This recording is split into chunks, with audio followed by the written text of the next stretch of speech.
tengah itu merupakan filternya gitu ya, yang yang terbuat dari bahan non-tenun gitu, yang ikatannya kuat, seperti contohnya polipropilena. Itu yang saya cari gitu. Dan kalau sistemnya sendiri yang saya lihat dari internet gitu ya Bu, jadi kan kalau misalnya SARS-CoV-19 ini diameternya itu sebesar 100 nanometer ya, ini nanometer. Namun virus itu biasanya keluar tidak dengan virusnya sendiri gitu, tapi dia keluar dengan apa ya namanya, droplet-droplet air ketika manusia itu batuk atau bersin. Jadi ukurannya lebih besar gitu. Dan maka dari itu masker medis ini juga dapat menghalangi gitu ya partikel-partikel droplet ini yang ada di dalamnya virus yang sekitar sebesar 200 hingga 500 nanometer gitu Ibu.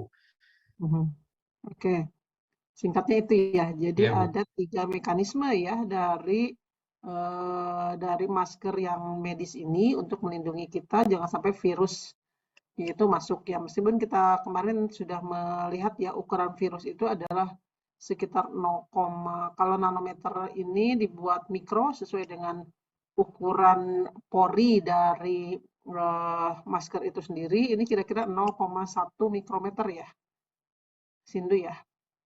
Ya Ya, Bu. atau kalau dia terbungkus dalam bentuk droplet seperti itu lebih besar lagi karena tidak dalam bentuk virusnya tapi terbawa gitu ya oleh lapisan air atau butiran-butiran air ataupun butiran-butiran yang bercampur dengan lemak dan sebagainya ya. Nah, ini kira-kira 0,2 sampai 0,5 mikrometer. Ya, sementara pori-pori dari lapisan mana nih yang menyaringnya itu lapisan paling luar atau lapisan tengah? Lapisan tengah Ibu. Bukan lapisan paling luar. Tidak, yang saya baca lapisan tengah Bu. Lapisan tengah. Tengah itu Mhm. kan yang kuat ya, supaya tidak mudah Iya. rusak gitu ya. Mhm. Tapi di sini nggak ada sih keterangannya nih, Sindu. Ya, belum saya tidak saya masukin berarti Bu. Jadi di sini gambarnya ada 3 lapis ya, 3 lapis di mana lapisan pertama itu tadi ya sebentar ini mana keterangannya ini. Oh ini ada inside layer, ada middle layer, ada outer layer ya. Ini kurang jelas Sindu. Fotonya Bu Yang ya? inside layer apa tuh? Ini pecah ininya Iya tulisannya. nanti kalau boleh perbaikin saya nanti perbaikin Bu. Oke. Ya, saya harapkan di sini tuh ada info yang ukurannya ya, enggak ya, enggak ada ukuran poringnya ya.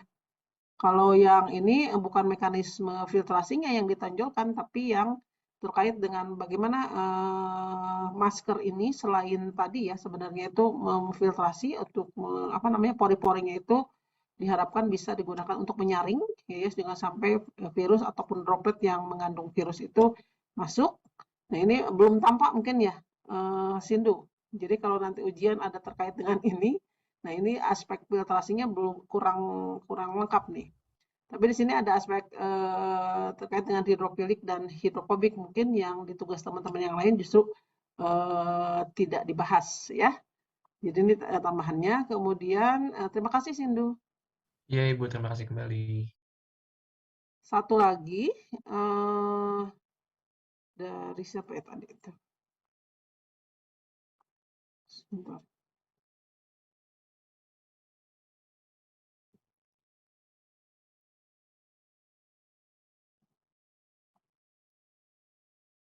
Saya share dulu.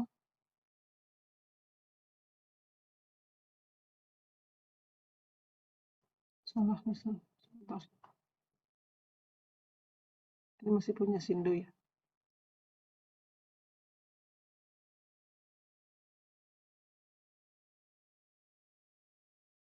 Nih punya siapa nih? Punya Rani ya. Halo Rani, ada Rani? Oke, Rani coba jelaskan sama Rani. Ini berdasarkan dari sumber yang Rani baca. Untuk masker, ini ada beberapa masker. Nah, yang pertama ada masker N95.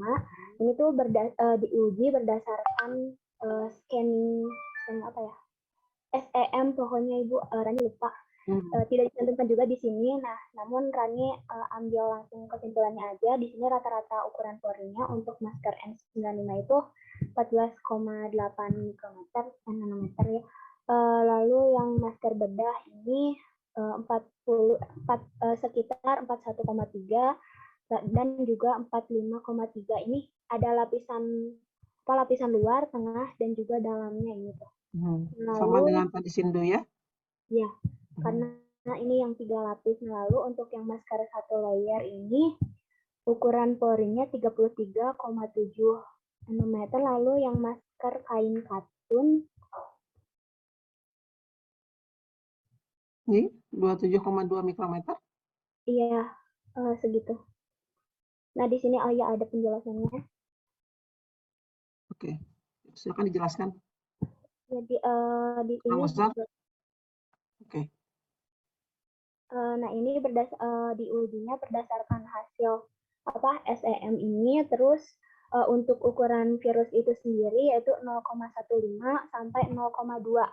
Nah, jadi mungkin ini juga masker-masker ini tidak termasuk ukuran ultrafiltrasi, tetapi setidaknya bisa bisa sedikit mencegah gitu daripada tidak sama sekali.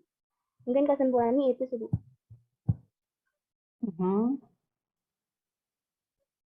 Ini padahal yang N95 juga ya? Iya.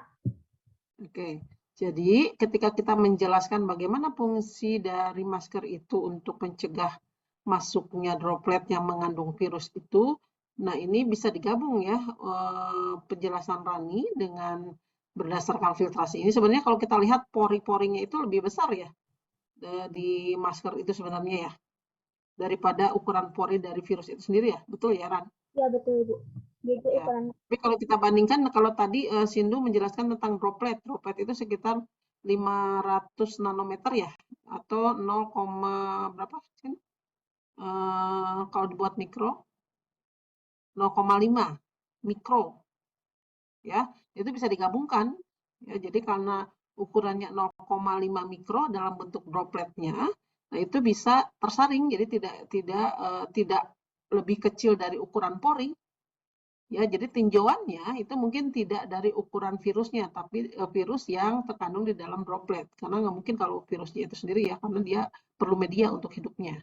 Ya, gitu ya Sindu ya. Kemudian juga tadi penjelasan Sindu itu ada aspek hidrofobik dan hidrofilik dan hidrofobik bisa ditambahkan ya. Jadi ketika Anda nanti ada orang bertanya apa sih fungsinya pakai masker, nah itu harus bisa menjelaskan ya, karena Anda punya ilmunya untuk itu. Termasuk juga hidrofilik, hidrofobik itu apa sih? Kenapa ada masker yang nyaman digunakan? Kenapa kalau ada masker kalau ini tuh sebentar nggak nyaman, sebentar berbulu gitu ya, misalnya. Nah itu juga harus bisa disampaikan. Tadi misalnya Sindu mengatakan yang lapisan pertama itu yang menyebabkan kelembabannya terjaga karena sifatnya hidrofilik. Kemudian yang lapisan luar justru yang hidrofobik, sehingga dia akan tertolak gitu, karena biasanya dari makhluk hidup itu kan medianya itu air ya, medianya air, sehingga virus itu di dalam droplet air, dan itu ketika menempel atau ini ke masker kita juga dia tidak disukai atau tolak menolak dengan bahan yang ada di bagian luar dari masker itu. Sementara yang lainnya juga pori-porinya juga dia lebih kecil dari ukuran dropletnya. Tapi kalau Anda menjelaskannya itu dari ukuran virusnya, itu kan si virus lebih kecil justru. Betul? Ada yang mau menambahkan untuk melengkapi kalau menjelaskan tentang fungsi dari masker terhadap pencegahan virus masuk ke badan kita? Ada yang mungkin tugasnya kebetulan tidak kesasar atau tidak kena random dari Ibu. Ada? Silakan. Halo? Halo, ada yang bisa menjelaskan lebih? Widya Rospita? Widya gimana tugasnya Widya? Iya Ibu. Ya, yang Widya gimana? Tugasnya ada tambahan lebih informasi? kurang lebih sama kayak Rani sih Bu, soalnya sumbernya juga agak-agak mirip gitu. Oh ya, ada yang sumbernya berbeda? Tadi yang Sindu kebetulan kena random dan itu tambahannya ya dari keterangannya. Ada lagi? Oke, nanti cari lagi informasinya supaya Anda lebih kuat untuk menjelaskan itu. Baik, berikutnya kita siap-siap di materi yang baru ya, tentang ekstraksi. Ya, ini pemisahan dengan ekstraksi. Sebentar, saya slideshow dulu. Ya, ini supaya nggak ngantuk pakai suara nih. Ya, pemisahan dengan ekstraksi. Kalau coba perhatikan gambar berikut ini. Ini Ibu nggak mau banyak cerita, nanti Anda gantian yang bercerita. Oke, ini ada suatu campuran, suatu campuran, kemudian di shaking, kemudian dia akan seperti apa? Ya, ada yang mau menceritakan tentang gambar ini? Naila Ijzah ada? Halo Naila?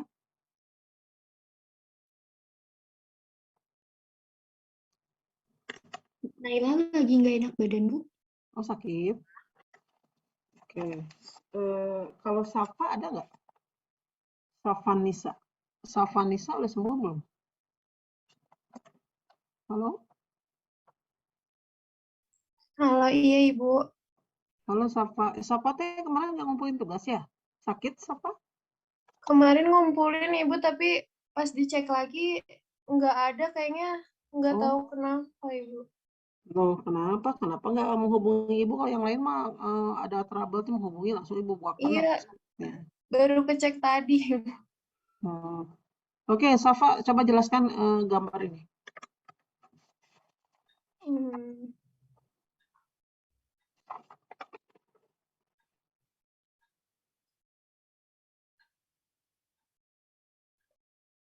Ya, belajar untuk mengkomunikasikan.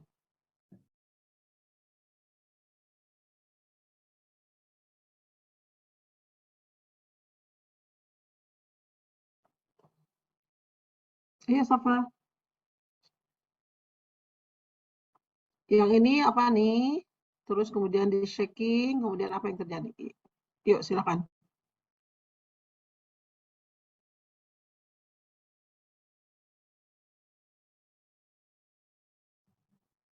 Safa?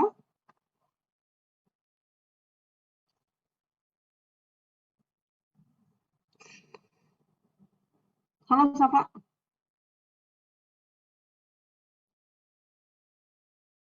Safa kok menghilang sih? Linda Adela? Ya Bu, Linda, coba jelaskan. Safa nggak mau menjelaskan. ini kan larutan ya, larutan campuran gitu. Ada yang kotak biru, segitiga hijau, sama yang bulat merah itu partikel-partikelnya. Terus ini nanti kita kocok, mungkin ini kayak apa ya, semacam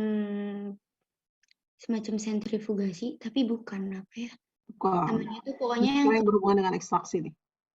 dikocok, terus nanti dia mungkin misah larutan atas sama larutan bawah. Habis itu yang atasnya ditaruh di Erlenmeyer yang ini yang berisi bulat-bulat merah, yang satunya ditaruh di ini yang ada hijau sama biru, Bu. Oke, kalau ingin bisa terpisahkan, itu tadi apa syaratnya, Linda? Syaratnya mereka berdua ada kelarutan yang beda. Apa tuh namanya? Kelarutan. Tidak saling atau Tidak. terpisah ya, tidak saling melarutkan gitu ya. Kalau saling melarutkan kan ini akan bersatu semuanya ya. Iya, Itu? kelarutannya beda. Oke. Ya. Terima kasih Linda. Ya, sekarang coba kalian pikirkan kalau misalnya di kehidupan sehari-hari itu tiba-tiba ada ini ya, ada gula, misalnya gula pasir, kecampur nih, tumpah masuk ke dalam, misalnya wadah minyak goreng. Ya, kira-kira, apa yang, kalian bisa lakukan untuk memisahkan gula dari minyak goreng itu?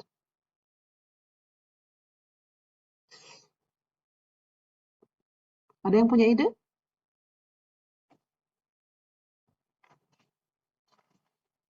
Tambah air.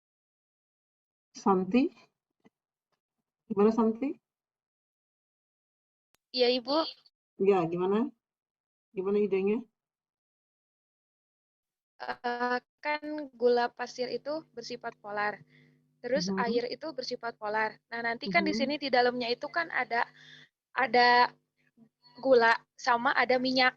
mhm, Nah, nanti kan dimasukin air, terus airnya akan menyatu dengan gula karena sama-sama polar. Jadi mhm. minyaknya akan terpisah gitu karena kan minyak sama air itu tidak menyatu gitu karena minyak non polar dan air polar. Gitu, Ibu. Oke, terima kasih Santi. Ya, yang lain gimana sama? Sama-sama. Oke, coba kita lihat ya. Nah, ini contoh minyak sayur bercampur secara homogen dengan gula, ya, tadi tumpah tadi. Kemudian kita rasakan ini, oh manis betul ya. Tapi kita ingin masih menggunakan gula pasir ini, ya, tapi tidak dalam bentuk minyak, misalnya mau dipakai untuk teh manis atau apa ya. Apa yang akan kita lakukan? Ya, betul kata Santi. Ya, dikasih air, ya, karena kita tahu air dan minyak itu tidak saling melarutkan, sehingga kita tahu juga air itu sifatnya polar tadi Santi bicarakan ya, mana gula juga, gula pasir itu kenapa sifatnya polar ya? Ada yang mau menjelaskan? Raffi Hikmawan masih bisa menjelaskan? Boleh diulang juga pertanyaannya agak Melamun dulu Pak Raffi. saya Ya, mau tadi kan reka-reka. Santi cerita nih, gula itu sudah bercampur dengan minyak, karena minyak dan air itu dia tidak saling bercampur, kemudian kita tahu air itu sifatnya polar, kemudian gula pasir itu sifatnya polar, maka diduga gula pasir itu bisa diambil oleh air. Ya, pertanyaannya, kenapa gula pasir itu sifatnya polar?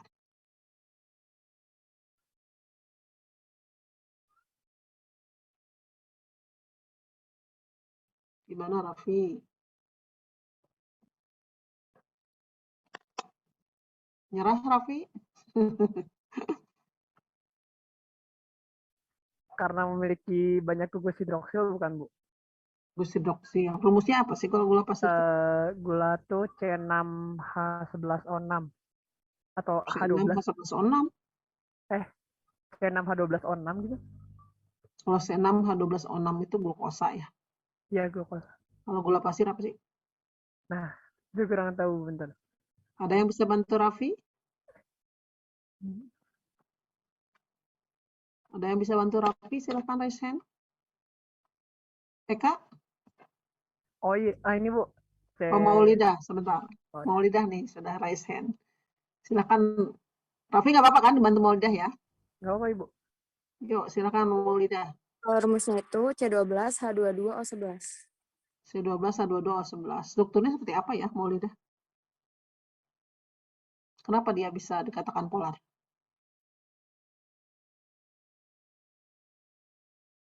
Balik lagi ke Raffi. Tadi Raffi apa, Raffi? Halo, Raffi. Ya, Ibu, Ya, kenapa tadi sifatnya polar? karena memiliki gugus OH-nya Ibu yang banyak. Ya, tadi rumusnya C12H22O. 11. Sebenarnya C12H22O 11. 11 ya. Jadi ada dua gabungan monomer. Monomernya itu adalah glukosa, sebentar. Kalau itu disakarida ya, glukosa dan fruktosa. Nah, ini maka kalau bergabung di sini ada gugus-gugus fungsi OH yang menyebabkan dia sifatnya polar. OH ketemu air, kalau dia sifatnya tidak sama, tentu saja kita nggak bisa bikin teh manis gitu ya. Nah itu maka air atau gula akan lebih tertarik ke sifatnya yang sama. Sehingga kalau kita kocok di sini, ya meskipun lapisan airnya itu di sebelah bawah, ya Di sebelah bawah ini kemudian nanti kalau kita kocok untuk adanya tarik-menarik antara partikel gula ini dengan air, maka air yang akan menang menariknya. Ya, karena sifatnya sama. Itu ya, Raffi ya? Iya, Ibu. Oke, kemudian setelah itu, nih. Nah, jadi kalau kita kocok, ya, maka lama-lama dia, ini tuh kenapa nggak bisa di ini kan?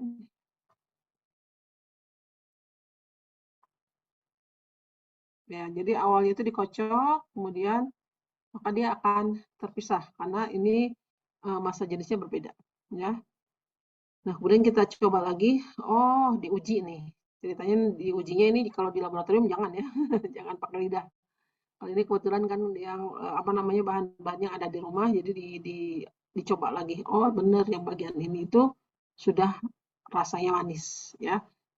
Kalau pemisahan ini terjadi secara sempurna, maka di sini rasanya menjadi tidak manis. Betul? Nah, itu contoh sederhananya dari penggunaan ekstraksi. Jadi syarat ekstraksi itu adalah tadi ya cairannya itu tidak saling bercampur. Nah, ini pemisahan berdasarkan terpartisipasinya suatu zat terlarut. Tadi zat terlarutnya contohnya apa tadi? Dari contoh tadi, zat terlarutnya? Gula. Gula atau lebih di antara dua fasa yang tidak saling bercampur ini dipelajari di dalam hukum distribusi fasa. Jadi dalam ekstraksi itu kita berhubungan dengan hukum distribusi fasa. Nah, ini peralatannya kalau di laboratorium, kalian sudah rindu laboratorium? Jadi ya kita praktikumnya.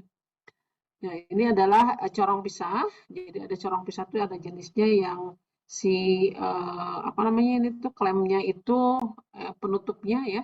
Ini terbuat dari kaca. Nah, karena ini biasanya kalau larutannya sifatnya basah, kalau yang kaca ini seringkali dia membentuk apa ya larut gitu ya, larut sehingga si kacanya itu akan larut dan jadi macet. Maka sekarang banyak penutupnya itu terbuat dari teflon, ya. Nah, ini terbuat dari teflon, ini yang ukuran kecil. Kemudian ini tutupnya ada yang terbuat dari kaca, ada juga yang terbuat dari plastik. Seperti ini. Pernah pakai kan ya? Rifki pernah pakai, Rifki? Belum pernah, Bu.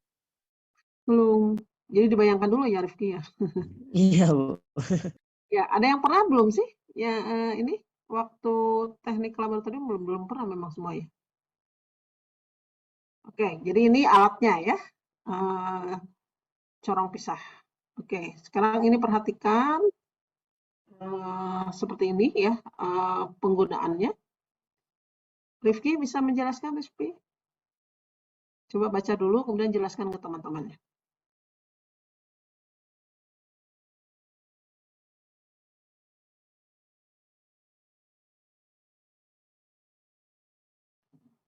Nomor 1 dulu deh, Rifki. Baik, Bu. Jadi yang pertama itu pasang apa namanya corong pemisah itu di klem dan statif.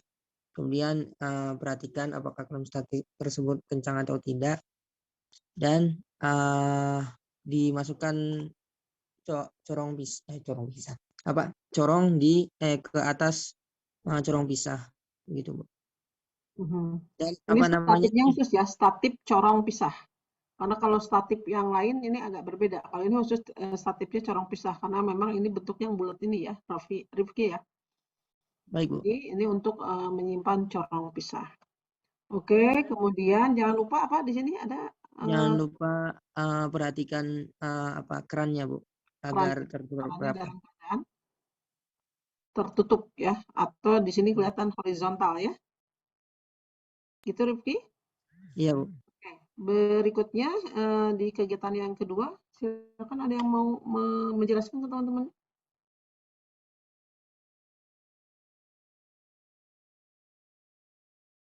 Ini kalau diminta suka susah harus dipanggil aja nih. Eka Yuliani ada? Ada, Ibu. Eka coba jelaskan, Kak.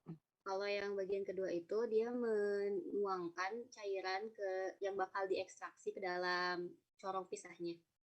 Oke, menuangkan cairan yang mengandung zat yang akan diekstraksi ke dalam corong pisah. Oke, ini dengan bantuan corong ya di atasnya ya, corong biasa ya. Oke, dilanjut Eka yang ketiganya. Kemudian selanjutnya tahap ketiganya ditambahkan dengan larutan ekstraksinya. Bukan larutan, kalau solvent itu Pelarut ya, pelarut pengekstrak. Pelarut pengekstraknya. Nah, jadi ditambahkan pelarut pengekstrak. Oke, selanjutnya ada yang mau melanjutkan setelah Eka? Nabila Novia ada? Ada Halo Nabila. Yuk, Nabila silakan lanjut. Untuk yang keempat itu tutup corong pisah yang udah berisi larutan yang akan diekstraksi dan pelarut pengekstraksinya dengan menggunakan penutup corong pisahnya dan ditutup secara rapat. Rapat, ya. Baik, ya. Berikutnya, coba perhatikan lagi. Cukup jelas ya? Jadi awalnya kita siapkan dulu corong pisah, kemudian siapkan juga corong biasa, corong kaca biasa, kemudian siapkan statif dari corong pisah ini yang bentuknya ring stand. Ya, di sini kemudian dalam keadaan tertutup baru disiapkan corong kaca, kemudian tuangkan larutan yang mengandung zat yang akan dipisahkannya, kemudian tambahkan pelarut mengekstrak, kemudian tutup. Ya. Nah, berikutnya ada yang mau menjelaskan? Naura ada? Naura Sabita? Ada, Bu. Ya, silakan Naura. Berikutnya, corong pisahnya dikocok. Jadi diangkat dengan stoppernya, maksudnya tutupnya masih dalam keadaan tertutup, dan kerannya juga tertutup gitu. Kemudian dikocok sekali dengan gently, apa bahasa Indonesia? Gimana? Apa tuh bahasa Indonesianya? Dengan perlahan gitu, Bu. Dan hati-hati. Iya. Posisinya gimana nih baiknya? Posisinya vertikal apa horizontal? Posisinya dari awalnya kan dia dari stand-nya itu vertikal, kemudian dikocok mungkin bisa jadi horizontal, kemudian vertikal lagi. Oke, iya. Iya, oke Naura. Dilanjut Fatimah. Fatimah Nur Aziza. Fatimah ada? Ada, Bu. Silakan Fatimah. Ya, selanjutnya point the stem itu dibalik ya, Bu. Point the stem. Dibalikan, kemudian perlahan dibuka kerannya untuk biar di dalamnya itu tekanannya nggak terlalu tinggi. Kemudian tutup kembali kerannya saat sudah pengaruh dari tekanan ya. Oh iya Ibu. Untuk mengurangi pengaruh dari tekanan, terus tutup kembali kerannya, kemudian ulangi langkahnya sampai hanya tersisa sedikit tekanan ketika dibuka stopcocknya gitu. Iya. Biasanya, terima kasih Fatimah. Biasanya kalau kita melihat tekanannya besar atau tidak, biasanya seperti ada gelembung di sini. Jadi kalau kita buka seperti ada gelembung di sini, itu ada udara yang terperangkap, dan karena dikocok itu kan tekanannya itu cukup besar sehingga dia kita harapkan keluar di sini, sehingga ini tadi ya dibalik. Jangan lupa ini dijaga ya di penutupnya di sini, jangan sampai dia terlepas. Dibalik, kemudian dikeluarkan udaranya. Nah, itu sedikit demi sedikit. Ini juga jangan sampai terlalu cepat gitu ya membukanya. Kalau terlalu cepat mungkin tekanannya besar, kemungkinan nanti takutnya terbawa sebagian dari zat larut yang akan dipisahkan ataupun pelarutnya ya. Jadi perlahan dibukanya, kemudian tutup lagi, dan kita ulangi, buka lagi perlahan sampai kira-kira kita prediksi tekanannya itu sudah tidak terlalu besar ya, atau sudah tidak ada lagi gelembung udara yang mendesak ke arah sini. Kebayang tidak? Rifki tadi belum pernah, tapi lumayan ya, sudah terbayang ya Rifki ya? Terbayang, Bu. Ya, nah itu prinsip dasar kita mengekstraksi pelarut ya, ekstraksi pelarut menggunakan cara sederhana berupa corong pisah. Oke, ini sudah sih sebenarnya sama dengan tadi. Ya, setelah tadi dikocok dan kita harapkan terjadi interaksi antara zat yang akan dipisahkan dengan pelarut pengekstrak, ya. Lalu kita tahu tadi ya syaratnya itu tidak saling melarutkan, sehingga kalau kita simpan lagi di dalam statif corong ini, nah itu akan terpisah. Ya, meskipun ini sama-sama dua-duanya tidak berwarna ya, jernih ya. Di sini tidak berwarna, tapi karena massa jenisnya berbeda, maka dia tetap kelihatan. Ada dua lapisan, ya, ada layers. Nah, ini kemudian kita buka penutupnya, ya. Jadi ketika kita akan memisahkan lapisan bawah dengan lapisan atas, jangan lupa si penutupnya itu dalam keadaan terbuka, ya. Kalau dalam keadaan tertutup dia nggak akan turun karena tidak ada tekanan dari luar. Begitu. Ada yang tanyakan? Cukup jelas ya? Halo, cukup jelas nggak? Jelas Ibu. Jelas Ibu. Ya, berikutnya terkait dengan kegunaan proses ekstraksi ini. Yang pertama adalah untuk analisis kimia, yang kedua adalah untuk preparatif. Ya, jadi dari ekstraksi tadi kita kan secara sederhana kalau fungsinya sebagai analisis kimia, kira-kira apa ya yang paling sederhananya? Tadi, misalnya contoh kasus yang tadi gula pasir tadi, analisis kimianya apa? Arina Ulfa? Kelarutannya Bu, buat kelarutan. Analisis kimia berarti sifat ya, dari sifat zatnya. Ya. Iya. Jadi kalau proses tadi dipisahkan, ditambahkan air, kan ini ceritanya kita coba-coba ya. Kita coba masukkan air dulu ya, karena kita biasa membuat teh manis, misalnya membuat air larutan manis itu larut kan gula teh, kita coba masukkan gitu ya. Berarti zat yang gula tadi itu adalah sifatnya polar karena dia larut di dalam pelarut air, misalnya seperti itu ya, itu analisis kimia sederhananya. Nah, selanjutnya kegunaan ekstraksi yang paling banyak itu justru di preparatif atau perlakuan awal ya untuk analisis lebih lanjut. Itu namanya preparatif. Oke. Alat yang digunakan tadi kita sudah menjelaskan, yang paling sederhana adalah menggunakan corong pisah. Yang kedua ada ekstraktor kontinu. Yang ketiga ini ada yang namanya counter current cage ya.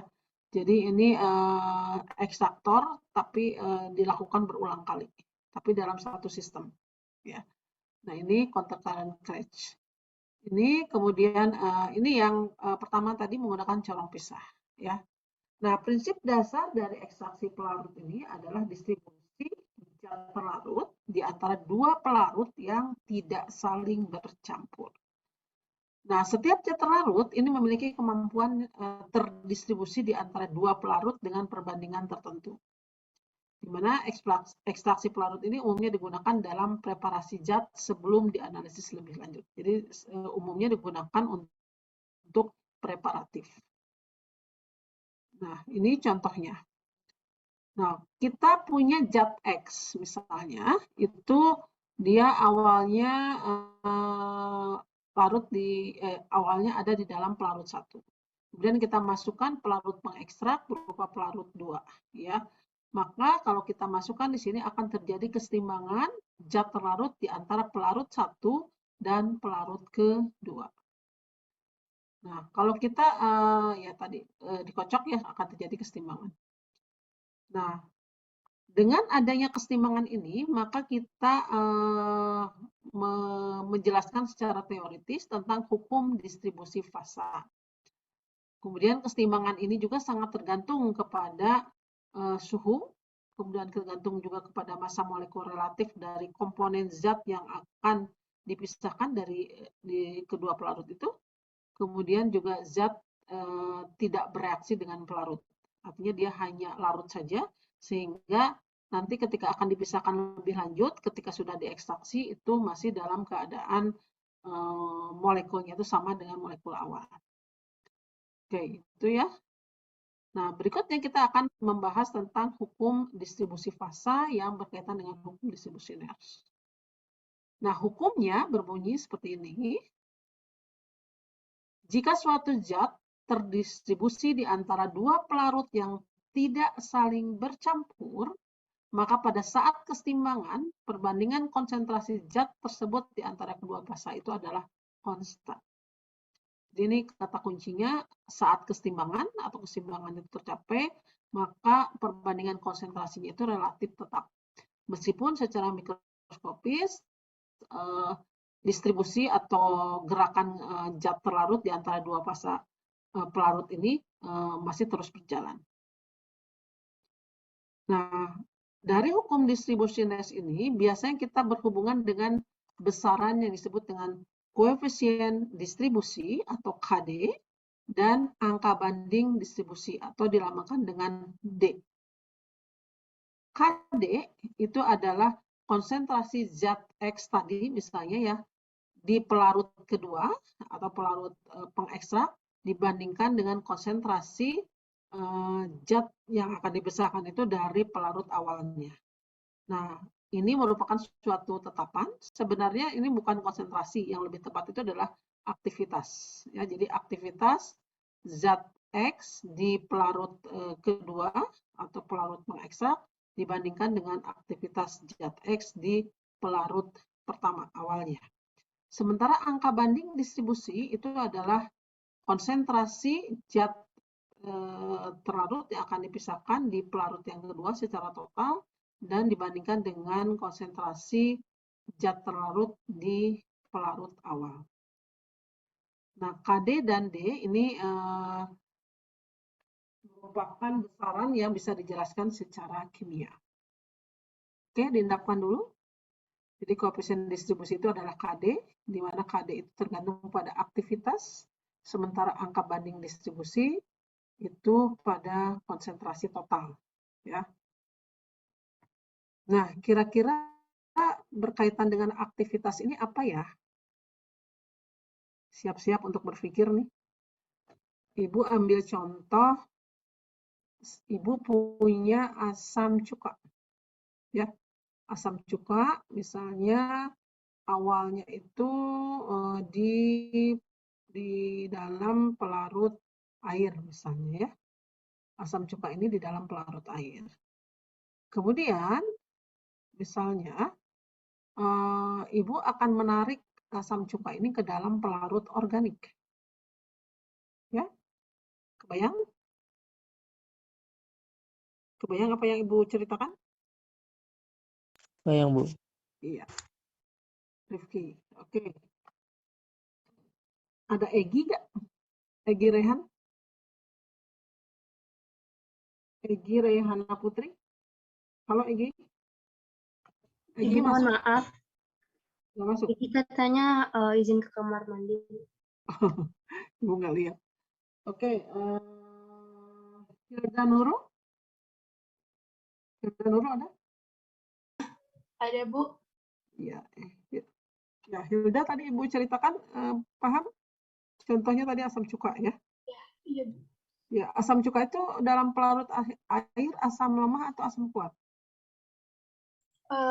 Asam lemah. Iya, oke, asam lemah. Kalau asam lemah, kalau dia terurai menjadi H+ misalnya. Kalau ini kan tadi contohnya cuka ya, asam asetat CH3 COH. Kalau terurai di dalam air, itu terurai menjadi apa ya, Hilda? Terurai jadi CH3 COO-min. dan Dan? H+. Oke, dan H+. Nah, itu maksudnya yang aktivitas. Jadi nanti kita lihat. Terima kasih Hilda. Jadi tadi CH3COH, jadi sebenarnya di dalam asam cuka itu dalam pelarut air, dia ada dalam keadaan asam cukanya dalam bentuk molekulnya, ada dalam keadaan H+-nya, ada juga dalam H+, dan satu lagi adalah dalam keadaan CH3COO-. Ketiga komponen ini ketika akan diekstrak ke dalam pelarut organik, itu kemungkinan berbeda sifatnya. Ya, sementara kalau yang angka banding distribusi kita hanya menghitung total saja berapa yang tertarik ke fasa organik. Tapi kalau koefisien distribusi itu bagian-bagiannya, aktivitasnya mana, H+-nya kah, atau CH3CO-nya, atau CH3COH yang tertarik ke pelarut organik. Paham bedanya? Halo, Hilda paham? Lumayan Bu. Lumayan, masih bingung. Nah, contohnya begini, disimbolkannya ya.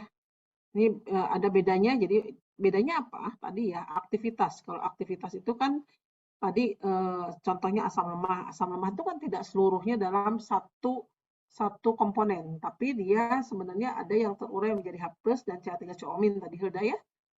Itu aktivitasnya. Sementara kalau konsentrasi total ya konsentrasi CH3COO- baik dalam bentuk H+-nya maupun CH3COO- di satu kesatuan gitu. Ya. Oke, contohnya begini. Ini ekstraksi asam lemah. Gampangnya kita gambarkan dengan HA. Ya. HA itu berupa monomernya di dalam kedua fasa. Kemudian amin tidak larut dalam fasa organik. Jadi tadi misalnya contohnya CH3COO-nya itu ternyata pada pelarut organik tertentu dia tidak larut. Ya. Sementara HA atau dalam bentuk molekulernya dia baik larut di dalam fasa air maupun dalam fasa organik, ya. Nah, besaran-besaran penting pada keseimbangan distribusi tadi ada angka banding angka banding distribusi dan koefisien distribusi atau KD, ya. Satu lagi keseimbangannya adalah keseimbangan asam. Jadi pada fase air tadi misalnya asam cuka atau dalam hal ini asam lemah HA itu berkeseimbangan membentuk ion H+ dan ion amin. Itu dengan tetapan keseimbangan A. Sementara ada tetapan keseimbangan koefisien distribusi HA di dalam fase air dan fase organik. Nah, ini di dalam keseimbangan ini yang berfungsi di dalam tetapan keseimbangannya adalah KD. Oke? Ya. Nah, tadi ada keterangan amin tidak larut dalam fase organik. Ya. Amin tidak larut dalam fase organik. Oke. Jadi, kita masukkan di sini D atau angka banding distribusi itu adalah perbandingan HA, asam lemah tadi, di dalam fase organik dibagi dengan HA pada fase air ditambah amin pada fase air. Tadi catatannya dalam fase organik aminnya itu dia tidak larut, ya. Di dalam fase air masih ada. Kemudian yang kedua, kita menurunkan KD ya. KD itu adalah HA pada fase organik dibagi dengan HA pada fase air. Nah, kalau Ka ini semuanya dalam fase air, yaitu H+ pada fase air, amin pada fase air dibagi HA pada fase air. Nah, dari persamaan 3 ini diperoleh, kalau kita ambil aminnya, amin pada fase air sama dengan Ka kali HA, ini ya, Ka kali HA dibagi H+ pada fase air. Sekarang substitusikan persamaan 4 ini ke persamaan 1, maka D sama dengan, ini ya persamaan satunya, HA pada fase organik, kemudian HA pada fase air, aminnya diganti dengan ini. Ka kali HA pada fase air dibagi H+ pada fase air. Maka kita bisa sederhanakan lebih lanjut, sama dengan, atau D sama dengan HA pada fasa organik kali HA pada fasa air, disatukan HA pada fasa airnya, menjadi 1 plus Ka per H plus pada fasa air. Nah, loh, dari situ kita bisa gabungkan persamaan 2 yang KDHAH ini dengan persamaan 5. Ya, diperoleh bahwa D sama dengan KDHA atau tetapan distribusi dari asam lemah ini dibagi 1 plus Ka per H plus pada fasa air. Jadi, angka banding distribusi itu juga tergantung kepada pH-nya. Ya, karena di sini ada H plus-nya. Jadi, angka banding distribusi untuk pemisahan asam lemah dari pelarut 1 ke pelarut 2 itu tergantung kepada pH-nya. Ya, pH dari asam, tadi contohnya asam yang akan kita pisahkan. Oke, ini ya. Nanti bisa dipelajari lebih lanjut. Ininya nanti Ibu ini kan di spotnya materinya. Dipelajari lebih lanjut. Nah, selain dengan D dan KD, untuk mengetahui keberhasilan dari proses ekstraksi, kita juga seringkali lebih enak menggunakan besaran yang disebut dengan persen terekstraksi. Persen terekstraksi itu adalah mol zat yang akan kita ambil dari fasa organik dibagi mol zat A total kali 100. Ya. Nah, ini kalau kita masukkan mol itu adalah konsentrasi A pada fasa organik dikali volumenya dibagi dengan mol zat A pada fasa organik dan mol zat A pada fasa air kali 100. Nah, maka kita dapatkan A0 per A pada fasa air kali V0 dan seterusnya didapatkan D kali 100 dibagi D plus volume air dibagi volume fasa organik. Jika volume air dan volume fasa organiknya itu sama, maka persen E sama dengan D kali 100 dibagi D plus 1. D tadi apa? D-nya apa tadi? Awas Mamun. Angka banding distribusi. Angka banding distribusi. Ya. Oke. Saya ulangi lagi. Jadi, hukum distribusi Naes itu terbagi menjadi 2 besaran utama. Yang pertama itu koefisien distribusi atau KD, ya, di mana KD itu adalah X atau konsentrasi zat X pada fasa organik pengekstrak, kemudian dibagi dengan konsentrasi pada fasa awalnya. Contohnya tadi fasa air. Itu merupakan suatu tetapan, ya. Kemudian angka banding distribusi itu adalah X total. Jadi tadi ada penguraian dan sebagainya, ini totalnya dibagi dengan konsentrasi zat X total pada fasa awal, ya. Nah, ini contohnya pada asam lemah. Ini ada besaran angka banding distribusi, ada koefisien distribusi, ada tetapan keseimbangan asam. Di dalam fasa air, asam lemah itu berkeseimbangan dan di sini keseimbangan ionisasinya menghasilkan H+ dan A-. Ya, itu dengan tetapan Ka. Ya. Di sini dijelaskan bahwa amin tidak larut dalam fasa organik. Kemudian molekul Ha dia bisa larut pada kedua fasa, baik fasa organik maupun fasa air. Maka dia membentuk tetapan keseimbangan distribusi KD. Ya. Nah, itu dari situ kita akan turunkan. Karena D tadi ini tergantung kepada total keseluruhan baik dalam bentuk ionnya maupun dalam molekulnya, maka D itu adalah zat Ha pada fasa organik dibagi zat Ha pada fasa air dan amin pada fasa air. Karena tadi aminnya tidak larut dalam organik. Kemudian KD-nya seperti ini, lalu kita masukkan, maka didapatkan hubungan KD atau koefisien distribusi dengan angka banding distribusi, di mana D untuk asam lemah ya sama dengan tetapan koefisien distribusi dari asam lemah ini dibagi 1 plus tetapan kesetimbangan asam dibagi H plus pada fase air. Jadi pH pada fase air sangat menentukan di dalam angka banding distribusi. Itu ya. Kemudian besaran lain di dalam ekstraksi selain D dan KD itu ada kita mengenal persen terekstraksinya. Ya, persen terekstraksi adalah mol zat yang kita pisahkan pada fase organik dibagi mol zat X misalnya pada fase total kali 100. Kalau kita hubungkan untuk volume yang sama fase air dan fase organiknya, maka kita mengatakan persen E itu sama dengan D kali 100 per D plus 1. Tetapi kalau volume air dan volume organiknya tidak sama, kita gunakan persamaan yang ini. Persen E sama dengan angka banding distribusi kali 100 dibagi angka banding distribusi ditambah volume air dibagi volume fase organik. Begitu ya. Oke. Nah, oke, ada yang tanyakan dulu? Ada D, ada KD, ada persen E.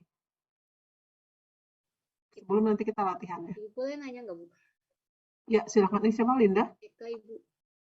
Ya. Itu yang di bagian Eka. Ya. Yang bagian ketiga persamaannya itu yang penyebutnya konsentrasi A, konsentrasi ya. Yang setelahnya, Ibu.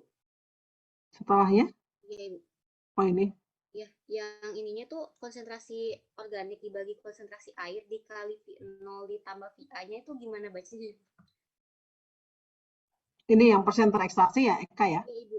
Yang bagian. Ya, ini mol, ini kalau kita ganti tadi mol HA misalnya contoh yang sama ya. Mol HA pada fase organik dibagi mol zat HA pada fase baik organik maupun air atau total kali 100.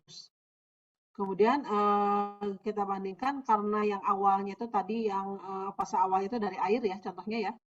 Kemudian kita akan tarik ke organik, maka yang di sini yang paling di atas itu adalah fase misalnya HA pada fase organik, kemudian kali volume fase organiknya itu kan mol ya. Kemudian dibagi mol total. Mol totalnya itu adalah konsentrasi A atau HA pada fase organik kali volume organik ditambah HA pada fase air kali volume air kali 100. Kemudian apa lagi, Eka? Yang bagian penyebut, ya yang itu Ibu, yang bab ketiga? Ya. Oke, yang ini yang kenapa muncul ini mungkin ya? Ini ya, A0 kali V0 tadi ya, gitu ya? Iya, Ibu. Ya. Oke, ini tadinya kan A0 kali V0 dibagi A0 kali V0 plus AA kali VA. Oke, ini mendistribusikan yang mana ya? A0 per AA kali V0 plus VA. Ini menyatukan. Ibu juga jadi bingung. A0 per AA kali V0. Ini tuh dikali sesuatu kayaknya. Dikali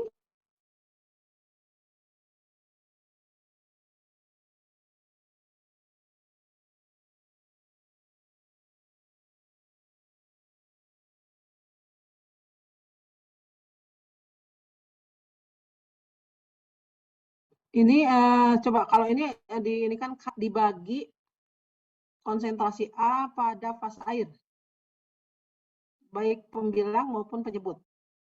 Jadi A0 dibagi fase A pada fase air, kemudian yang ini juga sama, A0 dibagi A pada fase air kali V0 plus VA, betul nggak? Oh iya Ibu, jadi nanti VA-nya nggak ada konsentrasi airnya ya Bu? Ini untuk menginikan ke besaran D. Ya, besaran angka banding distribusi. Tadi angka banding distribusi itu kan ada seperti ini. Nah ini nanti dicoba ya, dicoba ini diganti dengan yang ini seperti ini, HA. Nah, ini supaya bisa membandingkan dengan yang D tadi. Ya. Coba Anda, ini aja sebagai tugas aja ya. Tugasnya, nah ini kenapa muncul tadi pertanyaan Eka ini ya. Jadi tadi kuncinya dibagi A, konsentrasi A pada fase air ya, dua-duanya. Nah, kenapa ini muncul jadi angka banding distribusi nih. Jadi dari sini, ini itu adalah angka banding distribusi. Sebentar. A0 per AA. Oke, nanti dilihat lagi ya. Ini itu adalah angka banding distribusi. Jadi ini juga angka banding distribusi ditambah ini PA per V0. Ya, nanti kita turunkan lagi. Jadi untuk volume yang sama, ini tadi ditambah 1, sementara untuk volume yang berbeda, ini ya persen E-nya. Oke, Eka kita nanti cari sama-sama ya, Eka. Baik, Ibu. Supaya muncul itu. Oke. Berikutnya kita akan mendiskusikan tentang efisiensi dari ekstraksi.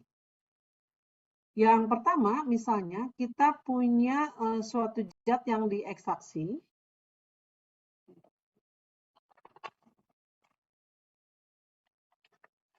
Ya. Pada pelarut awal yang sebelah atas, misalnya volume awalnya 50 mili. Kemudian kita masukkan volume kebalik. Awalnya itu 25 mili. Ini lebih kecil ya. Ini 50 mili. Nah, ini satu kali ekstraksi dengan 50 mili pelarut pengekstrak. Dibandingkan dengan kalau kita melakukan ekstraksi 2 kali, dengan yang awal itu adalah 25 mili, kemudian setelah dipisahkan, dilakukan lagi ekstraksi 25 mili. Nah, mana yang lebih efisien? Efisien itu artinya zat yang akan kita ambil dari pelarut awal itu lebih banyak mana terekstraknya. Meskipun dengan volume pelarut pengekstrak yang sama, totalnya 50 mili. Kira-kira sebelum kita turunkan di persamaan matematikanya, Gina Mustika ada? Halo Gina? Gina Mustika ada? Rona, Gina masuk nggak Ron? Gina ada Bu, cuman Gina keluar masuk gitu Bu. Jadi mungkin tidak terdengar suaranya. Oh. Gina berarti belum ditandain. Farah Asifah? Iya Ibu. Farah, halo? Ya, Farah. Menurut Farah, mana yang lebih efisien? Atau mana zat yang bisa terekstrak lebih banyak? Kalau kita memasukkan 50 mili, kemudian kita kocok, lalu kita pisahkan. Ya. Dibandingkan dengan kita 2 kali. 25 mili dulu, kemudian kocok, kita pisahkan, lalu kita kocok lagi, tambahkan lagi 25 mili. Pelarut pengekstrak. Menurut Farah gimana? Mungkin yang 2 kali Bu. Kenapa, Farah?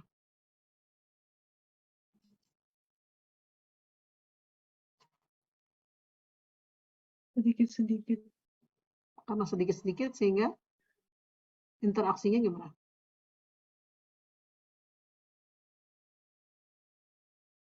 Interaksi antara pelarut pengekstrak dengan zat yang akan diekstraksinya akan terjadi lebih mana? Lebih banyak mana? Yang 2 kali atau yang 1 kali? Yang 2. Yang 2 kali. Oke. Ya, terima kasih Farah. Ya. Nah, ini untuk N kali ekstraksi, maka kita bisa membandingkan ya konsentrasi zat X ini, ya konsentrasi zat X pada pelarut pengekstrak itu sama dengan pada keadaan awal dalam air sebelumnya ya. Jadi jumlah zat dalam air setelah ekstraksi N kali, yang ini, kemudian sama dengan jumlah zat X ini dalam air sebelum dikali dengan volume dari airnya, atau yang volume awal, dibagi dengan angka banding distribusi dikali dengan volume ini volume organik ya. Volume organik ditambah dengan volume airnya. Sebentar, ini tuh sebenarnya harusnya terbedakan. Kalau ini tuh 0, kalau ini O. Kalau ini dalam jenis huruf yang sama, kelihatannya sama ya. Jadi kalau yang ini tuh dalam awalnya, kalau yang ini jumlah zat X dalam air setelah N kali ekstraksi.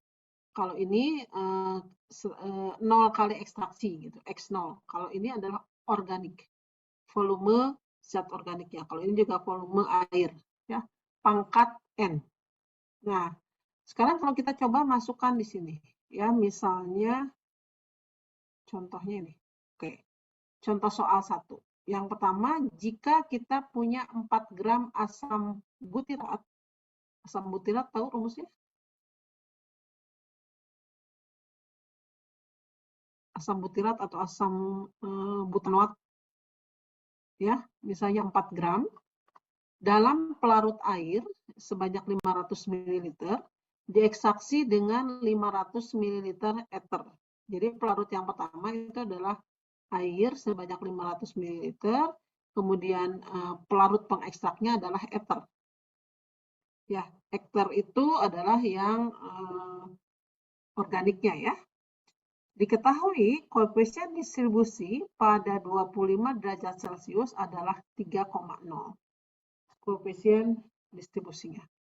Bandingkan keefektifan proses ekstraksi jika proses ekstraksi dilakukan 1 kali, itu langsung 500 mili, atau proses ekstraksinya itu dilakukan 2 kali masing-masing dengan 250 ml ether. Asumsinya asam butirat ini tidak mengalami perubahan baik dalam fase air maupun ether. Ya, silakan dipoto dulu. Ini soalnya. Oke. Kemudian ini tadi ya. Jadi ini adalah contohnya jumlah zat dalam air setelah N kali ekstraksi. Nah, ini berarti semakin banyak zat yang tersisa, berarti efisiensi ekstraksinya itu ke pelarut organik ini kurang baik ya. Jadi kalau XN-nya besar, itu zat dalam air yang sisanya itu masih besar, berarti dia kurang bagus efisiensi dari ekstraksinya. Nah, sekarang di sini ada yang diketahuinya apa aja nih? Ada volume air, volume Volume ether, airnya ada, volume ethernya ada, kemudian koefisien distribusi, dan massa. massa asam butirat. Oke, padahal kita dapatkan di sini adalah X ya, jumlah zat X dalam air setelah N. Oke, berarti jumlah zat airnya masih dalam keadaan gram ini ya, karena zat yang sama ya. Kecuali kalau zatnya tidak sama. Ini bisa masuk langsung gram. Nah, sekarang yang diketahuinya itu KD ya, sementara di sini adalah D. Kita lihat apa hubungannya D dengan KD.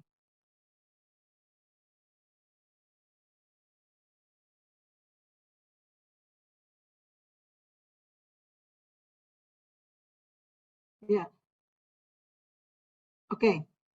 Karena tadi ini zatnya itu sama di keterangannya, asumsikan bahwa asam butirat ini tidak mengalami perubahan. Padahal sebenarnya asam butirat itu asam lemah ya. Tapi ini ada pernyataan asumsi, maka nilai koefisien distribusi sama dengan angka banding distribusi.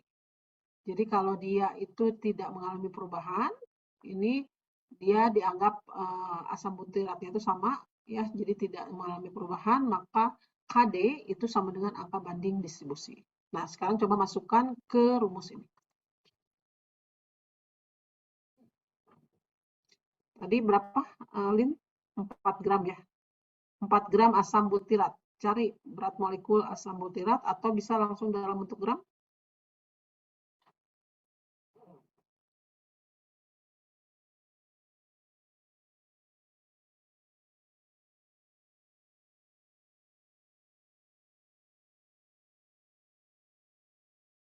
Ada yang sudah mulai berhitung?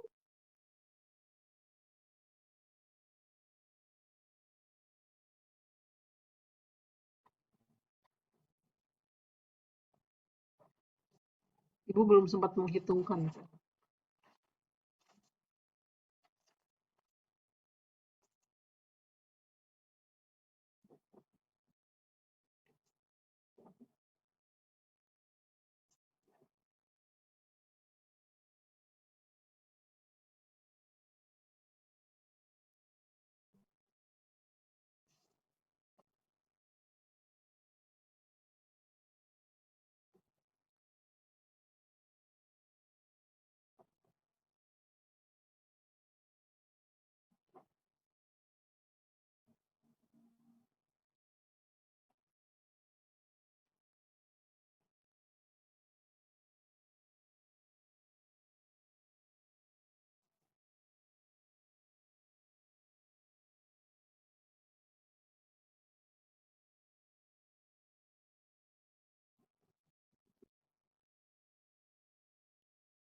Ibu mau nanya, ini nih yang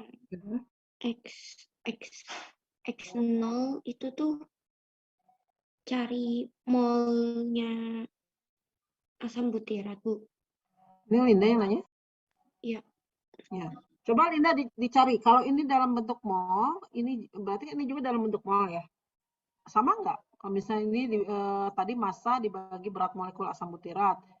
Kemudian ini awalnya juga X0-nya itu misalnya tadi 4 ya, awalnya 4 dibagi berat molekul asam butirat. Sama aja kan? Maksudnya, iya. Iya, sama aja kan? Nggak usah gitu. Kalau tadi keterangannya ini tidak berubah zatnya.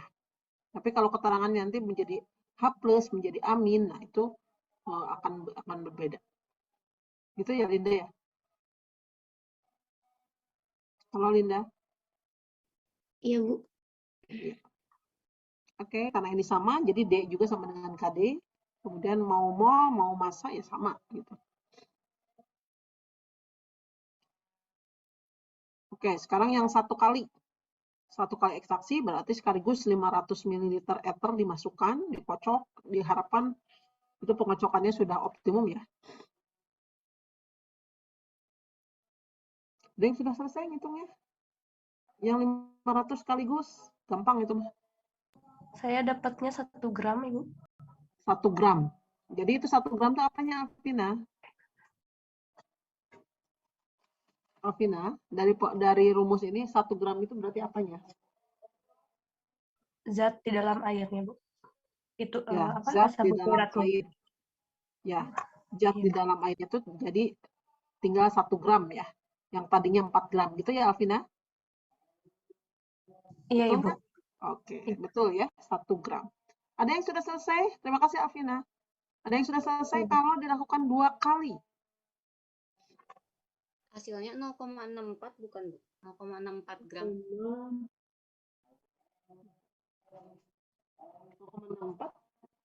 0,64. Ya, artinya Eka apa, Kak? Artinya masih ada yang tersisa sebanyak 0,64 gram di dalam air. Oke, berarti lebih efisien mana? Lebih efisien yang kedua, Bu. Yang 2 kali percoba. 2 kali. Karena yang tersisa dalam airnya lebih sedikit. Lebih sedikit. Begitu ya contohnya. Nah, ini bisa dilakukan lagi, coba Anda hitung kalau ini dilakukan 4 kali ekstraksinya dengan masing-masing misalnya 120 atau ya 125 mili. Atau susah ya, bulatkan aja deh. Coba ekstraksinya tuh 5 kali dengan masing-masing 100 mili. PR-nya ya itu ya. Berapa jumlah X yang tertinggal di dalam airnya. Ya, itu PR. Tadi soal yang pertama, tadi kayak yang tanyakan ya, kita sama-sama cari penurunannya. Kemudian yang kedua adalah soal ini yang dilakukannya 5 kali masing-masing dengan 100 ml ether. Yang lain gimana, paham nggak? Masih bingung? Kalau ada yang masih bingung? Ayo sekarang, mumpung sekarang kalau mau ditanyakan. Cukup dipahami? Bisa dipahami? Bisa ya. Bisa. Ya? Oke. Ya, ada yang mau tanyakan? Mau tanya, Bu? Ya, silakan, Bagas. Ya. Ibu, ini kan di rumusnya ini. Nah, di sini ada, Bu. X0 dalam kurung V air per D V organik ditambah V air. Nah, ini kan, Bu, digunakan ketika zat yang terekstraksinya itu di dalam air. Nah, pertanyaan Bagas, ketika zat yang terekstraksinya dalam V organik, berarti ini rumusnya berubah lagi ya, Bu? Nggak kayak gini atau tetap kayak gini, Bu? Iya. Oke, terima kasih Bagas. Ya, kenapa seringkali dilakukan pelarutnya itu kan biasanya contohnya ini dalam ekstraksi bahan alam ya Bagas ya. Kalau bahan alam itu biasanya kan pelarutnya itu dalam pelarut air, gitu ya. Misalnya saya ingin mengambil zat aktif dari suatu tanaman tertentu. Nah, preparasinya saya mengambil dulu secara ekstraksi. Nah, itu kan misalnya dalam tanaman tertentu kan umumnya itu kan dalam di dunia ini sekarang dalam pelarut air kan ya. Dalam pelarut air, hujan juga kan itu polar ya, gitu ya Bagas ya. Nah, jadi umumnya menjelaskan ini adalah dari pelarut pertamanya itu pelarut air. Kemudian saya ingin mengambil zat aktifnya itu untuk ini ya, untuk bisa kita manfaatkan misalnya untuk obat, untuk apa gitu ya, zat aktifnya itu biasanya kita ekstraksi dengan pelarut organik. Jadi pelarut organik dalam hal ini adalah sebagai pelarut mengekstrak. Itu pelarut kedua, gitu ya, Bagas. Nah, biasanya senyawa organik ini untuk dipisahkan dari zat aktifnya itu lebih mudah karena dia biasanya lebih mudah menguap. Tinggal kita panaskan saja misalnya atau caranya seperti apa ya, didestilasi misalnya, itu lebih mudah. Sehingga kebanyakan dari produk-produk alam itu diambil dari fase air, diambil ke pelarut organik, kemudian pelarut organik itu nanti dipisahkan zat aktifnya itu. Nah, yang pelarut organik umumnya itu titik didihnya itu rendah sehingga dia mudah diuapkan. Begitu Bagas. Tapi kalau ada kasus misalnya saya justru inginnya itu dari pelarut organik ditarik ke pelarut air boleh, tapi berarti terbalik, betul Bagas. Tapi umumnya kita memanfaatkan ekstraksi ini adalah untuk menarik bahan aktif dari suatu zat natural. Nanti Ibu coba ini kan salah satu contoh artikelnya, tulisannya itu yang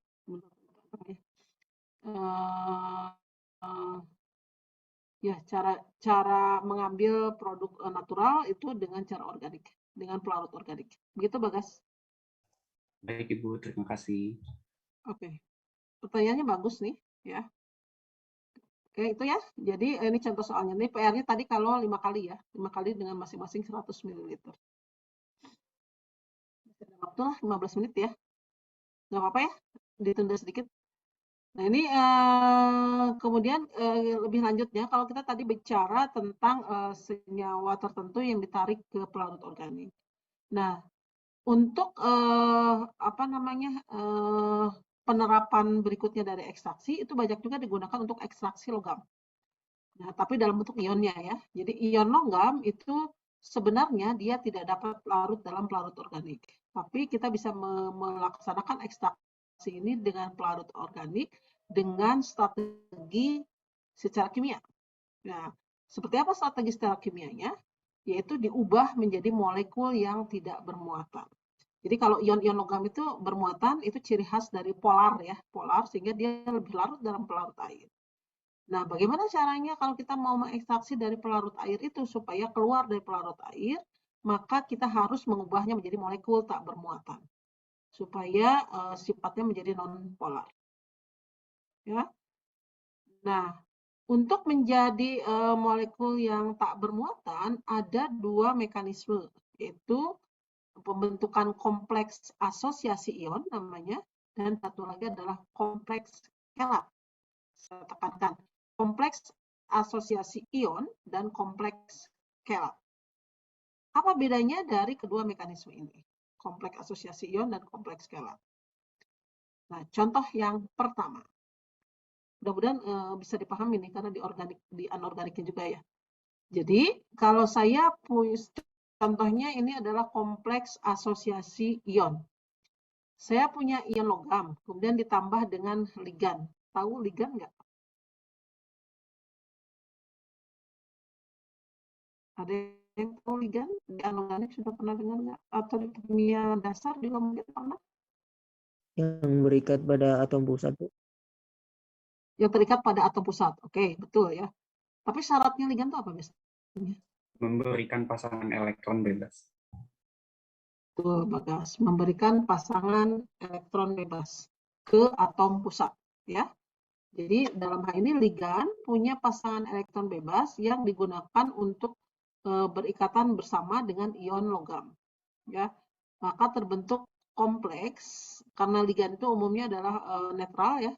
Maka gabungan ion logam dengan ligan ini adalah membentuk kompleks bermuatan positif. Nah, kompleks yang bermuatan positif ini untuk dinetralkan, karena tadi syaratnya di ekstraksi logam itu dia harus bermuatan netral, maka harus digabungkan dengan anion. Maka baru terbentuk kompleks asosiasi ion. Ya. Sebagai contoh, ini disimbolkan kalau logam, ion logam metal ya, metal dengan muatan tertentu, ditambah dengan ligan, dengan koefisien B kecil, maka akan terbentuk kompleks bermuatan positif, yaitu metal dengan ligan B ini, ya, dengan muatannya adalah N+. Ini adalah ion kompleks positif. Kemudian ion kompleks positif ini, karena dia harus dinetralkan, maka dia harus bergabung dulu dengan anion. Maka terbentuk penggambarannya seperti ini ya, kompleks asosiasi ion. Nah, ini kompleks asosiasi ion ini yang digambarkan ini dia tidak bermuatan. Contoh, kalau saya ingin mengekstraksi tembaga, misalnya Anda kerja di Tembagapura lah misalnya ya, saya akan mengambil Cu ke pelarut organik, ya ekstraksi Cu. Nah, ini bisa dilakukan kalau dia dalam keadaan muatannya itu muatan netral. Maka saya akan menggunakan salah satu contoh ligan, yaitu 2,9 dimetilfenantrolin. Ini ligan yang cukup banyak ada di pasaran. Ini Cu 2,9 dimetilfenantrolin. Ini apa namanya? Valensinya 2. Nah, ini muatannya masih positif ya. Jadi positif 1 di sini. Kemudian di sini supaya netral dulu dia digabungkan dengan asam perklorat ya, ClO4-. Nah, keseluruhan ini baru bisa ditarik oleh suatu pelarut organik. Ya, pahamkan dulu coba. Jadi kalau untuk kompleks asosiasi ion, maka kita akan memanfaatkan ligan, ya, ada dua tahapan yang dilalui, yaitu terbentuknya dulu kompleks bermuatan positif, baru dinetralkan dengan anion. Itu namanya mekanisme pembentukan kompleks asosiasi ion. Ini rumus dimetilfenantrolin, tadi yang digunakan untuk ligan ya, ligan yang mengikat Cu, di mana Cu-nya itu 2 ya, ligannya 2, Cu-nya itu membentuk kelat di sini, di muatannya. Ini 2,9 dimetilfenantrolin. Oke, sekarang perhatikan contoh yang kedua. Kalau tadi terbentuknya kompleks bermuatan positif, kalau sekarang kompleks yang bermuatan negatif. Oke, ini ya. Jadi ini sama ya dengan kompleks asosiasi ion. Nah, di sini ion logam ditambah dengan ligan, ya, dengan ligan, tapi di sini ligannya yang bermuatan negatif. Di sini terbentuk kompleks bermuatan negatif, baru kompleks bermuatan negatif itu ditambah dengan kation, baru terbentuk kompleks asosiasi ion yang netral. Contohnya adalah ekstraksi besi sebagai FeCl4-. Jadi ligannya itu adalah Cl-, ya. Kemudian ion logamnya adalah Fe2+. Ya, Fe2+ kalau salah ya, karena ini kompleks itu biasanya 2 kalinya dari muatannya. Nah, supaya netral maka dia dilarutkan dalam H+, maka keseluruhan ini baru bisa terekstrak ke pelarut organik. Nah, itu mekanisme yang menggunakan kompleks asosiasi ion. Berikutnya, kita menggunakan mekanisme kompleks kelat atau sepit. Prinsipnya seperti ini. Nah, kalau ini hanya satu tahap. Sama-sama menggunakan ligan, tapi ligannya itu langsung membentuk zat yang langsung netral. Ya. Jadi tentu saja untuk menghasilkan zat yang langsung netral, maka muatan dari ion pusatnya ini harus sama besarnya dengan muatan dari ligan ini, ya, setelah dikalikan N. Maka ini bisa langsung ditarik ke pelarut organik. Contohnya seperti ini. Ini ion Cu2+ dengan ligan berupa oksin, ya, berupa oksin, maka kompleks ini langsung bermuatan netral. Ya, tidak harus ditambah dengan anion ataupun kation. Nah, ini mekanismenya. Jadi kompleks asosiasi ion dan kompleks kelat. Nah, ini aplikasi yang paling banyak pada ekstraksi cair-cair adalah ekstraksi ion-ion logam menggunakan pereaksi pengkelat. Contoh pereaksi pengkelat ini, ya, ada di ditizon, ada kuperon dan ada oksin. Ini Ibu dari pagi ngajar sampai serak. Ya, jadi contoh-contoh pengkelatnya, mudah-mudahan nanti bisa diperkuat ya di anorganik nih. Kelat-kelat seperti ini, misalnya ini perak ditizon, jadi ditizon yang ada belerang itu punya pasangan elektron bebas yang bisa digunakan untuk mengikat Ag. Ya, sebenarnya kalau ini timbal ditizon, ya, timbal dengan ditizon membentuk kompleks yang tidak bermuatan yang bisa larut dalam pelarut organik. Kemudian ini adalah kadmium ditizon, ya, kadmium ditizon ini juga sama menggunakan belerang yang punya pasangan elektron bebas untuk digunakan sebagai pasangan elektron untuk berikatan dengan ion pusat dari kadmium. Kalau ini tadi kuperon, ya, kuperon bisa digunakan juga untuk aluminium, ya, mengikat aluminium.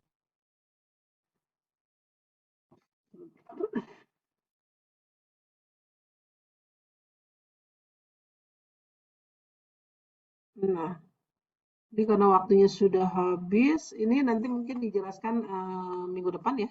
Ini terkait dengan tadi pembentukan kelat tadi, bagaimana menghitung koefisien distribusinya, karena di sini ada besaran lain selain tetapan kesetimbangan asam, juga ada tetapan kesetimbangan formation. Formation itu adalah dalam hal ini digunakan untuk pembentukan ion kompleks, pembentukan kompleks Kf di sini. Oke. Ada yang tanyakan sebelum dilanjut? Jadi ini Ibu nanti splitting ya untuk minggu ini dan minggu depan file ini. Ini ada 49 slide. Tadi kita baru sampai ke sini ya, ke slide ke-30. 31 sampai 49 insya Allah minggu depan.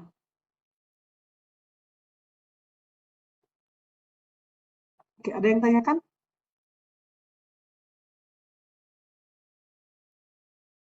Cukup dimengerti atau cukup liur? Biasanya kalau kita di papan tulis kan menurunkan itu ya sampai tadi Eka juga nanya pas udah jadi PowerPoint bingung ini gimana nih menurunkannya. Oke, cukup ya? Ini sudah 15.30. Nanti Ibu split dulu baru dimasukkan di spot ya. Kemudian tugas yang tadi ada 2 tugas saja ya. Tadi ada 2 dan soal nanti juga diupload di spot. Seperti biasa Rona, nanti kita berakhir di hari apa? Kemarin hari Senin harusnya ya, tapi kemarin Ibu lupa. Hari Senin jam 12 ya. Hari Senin itu libur ya, libur Isra Mi'raj ya. Tapi Anda nggak apa-apa upload tugas maksimal di hari Senin. Jangan ketinggalan atau jangan Ibu harus buka-buka terus spot beberapa kali. Ya. Jadi ini kan ada spare waktu. Nanti Ibu setelah ini buatkan dulu biar langsung. Kalau ada yang mau upload sejak dini silahkan. Ya, oke. Nggak ada pertanyaan? Ibu, maaf mau nanya tentang Ya, boleh Hilda. Silakan. kan di spot tuh sekarang udah nggak ada lagi Bu, nggak ada keterangan bahwa kita udah ngumpulin atau belum kalau misalkan udah lewat deadline. Nah, jadinya Oh gitu? iya Bu, Memang sebelumnya ada? sebelumnya udah ada file kitanya udah ngumpulin. Kalau di Ibu mah sama. Kalau di Ibu mah sudah jelas. Nah, Oh, kalau di mahasiswa nggak tahu gitu? ya jadi takutnya ada file yang lupa udah terkumpul atau belumnya, terus kita nggak bisa lihat itu teh sebenarnya udah kekumpul atau belum Bu. Jadi kita bingung mesti ini gimana. Kenapa jadi hilang ya? Iya Bu, jadi hilang. Yang tugas yang kemarin, minggu kemarin itu kan tugas ketiga, Safanisa tuh tadi sudah Ibu klarifikasi ya. Nanti coba Ibu bukakan lagi kalau Anda mau masukkan, tapi kalau nggak mau masukkan nggak apa-apa sih. Nah, untuk yang tugas yang lainnya sudah mengumpulkan gitu, kalau nggak salah. Nanti Ibu cek lagi. Nah, untuk yang tugas yang di minggu keempat ini, Ibu bukakan sekarang dulu, nanti terakhirnya di hari Senin jam 12 ya. Cukup ya? Terima kasih Hilda. Ibu baru tahu kalau itu nggak bisa dibuka. Ya, tapi Safa tadi bisa lihat, katanya Safa. Oh, ternyata saya belum masuk gitu. Iya, bener kata Hilda, Ibu nggak ada tulisannya, waktu dulu mah ada. Makanya saya kira udah masuk ke Ibu. Oh gitu. Ya udah nanti Ibu informasikan berarti ya nanti di hari Senin yang belum masuk tugasnya siapa gitu ya. Oke, terima kasih. Jadi Ibu tahu, kalau ini nggak tahu, kalau nggak melapor. Makanya Safa nggak mau masukkan gitu, kan Ibu udah beberapa kali dibuka kan itu swapnya. Yang ada alasan apa, misalnya kredit atau apa gitu, Ibu bukakan lagi ya. Tapi nanti jangan gitu lagi ya, karena ini ada Ibu bukakan sekarang. Memang kemarin kesalahan Ibu juga, karena saking sibuknya lupa aja. Nah ini spotnya nanti dibuka sampai dengan hari Senin. Oke? Biar latihan juga Anda tepat waktu ya. Baik, terima kasih semuanya, penuh semangat semuanya, dan salam sehat, tetap jaga kesehatan, makan multivitamin, hidup sehat, dan seterusnya ya. Tadi sudah dapat ilmunya kan ya, pakai masker itu bisa salah satu ikhtiar. Nah, berarti kita harus disiplin. Baik, terima kasih semuanya. Billahi bisabil haq, alhamdulillahirrahmanirrahim. Mohon maaf kalau ada salah kata. Assalamualaikum warahmatullahi wabarakatuh. Waalaikumsalam.